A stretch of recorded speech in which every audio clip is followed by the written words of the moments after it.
Hi, good morning. Welcome back to Sastra Log.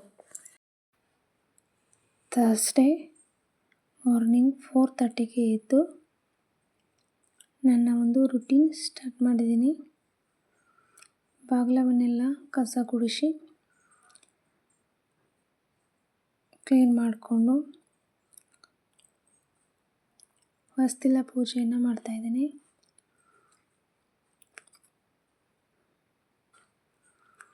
ರಂಗೋಲಿಯನ್ನು ಬಿಡಿಸಿ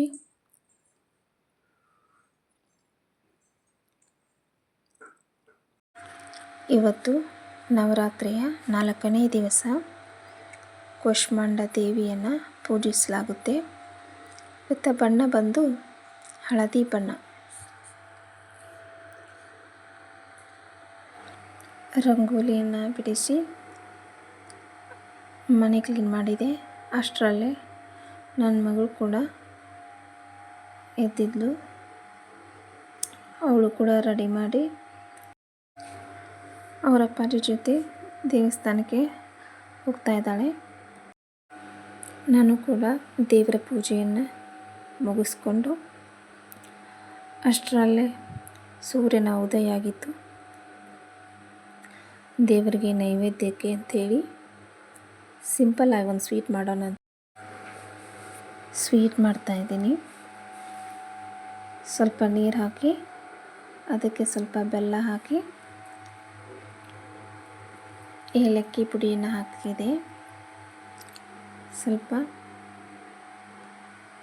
ರವಾನ ಹಾಕಿ ತುಪ್ಪ ಹಾಕಿಬಿಟ್ರೆ ಸ್ವೀಟ್ ರೆಡಿ ಆಯಿತು. ದೇವರಿಗೆ ನೈವೇದ್ಯವನ್ನು ಮಾಡಿ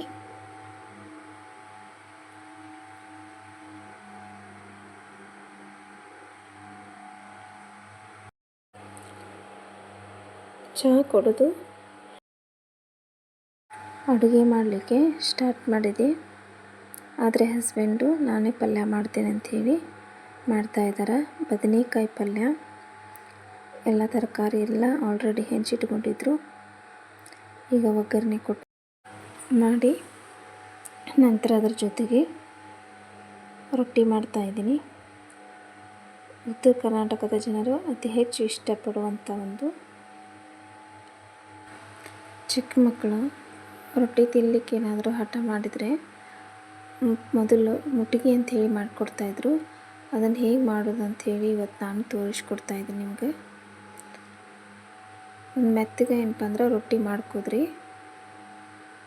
ಮಾಡಿಕೊಂಡು ಅದಕ್ಕೆ ಎಣ್ಣೆ, ಉಪ್ಪು, ಬೆಳ್ಳುಳ್ಳಿ, ಸ್ವಲ್ಪ ಖಾರ ಹಾಕಿ ಜಜ್ಜಿದ್ರೆ ಅದು ಮುಟ್ಟಿಗೆ ರೆಡಿ ಆಗುತ್ತದೆ.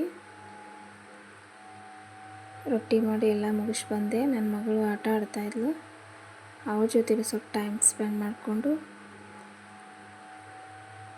ಆಮೇಲೆ ಹಸ್ಬೆಂಡು, ಮಗಳು, ನಾನು ಕೂಡಿ ಊಟ ಮಾಡ್ತಾಯಿದ್ವಿ. ಈವ್ನಿಂಗ್ ಹಸ್ಬೆಂಡ್ ಮನೆಗೆ ಬಂದರು. ಅವಾಗ ಗೋಬಿ ತಂದಿದ್ರು. ಗೋಬಿ ತಿಂದು ಮಗಳ ಜೊತೆ ಆಟ ಆಡ್ತಾಯಿದ್ದಾರೆ ಅವರು. ಅವಳಿಗೆ ಹಾಯ್ ಮಾಡಂದ್ರೆ ಆ ಥರ ಕೈ ಮಾಡ್ತಾಯಿದ್ದಾಳೆ.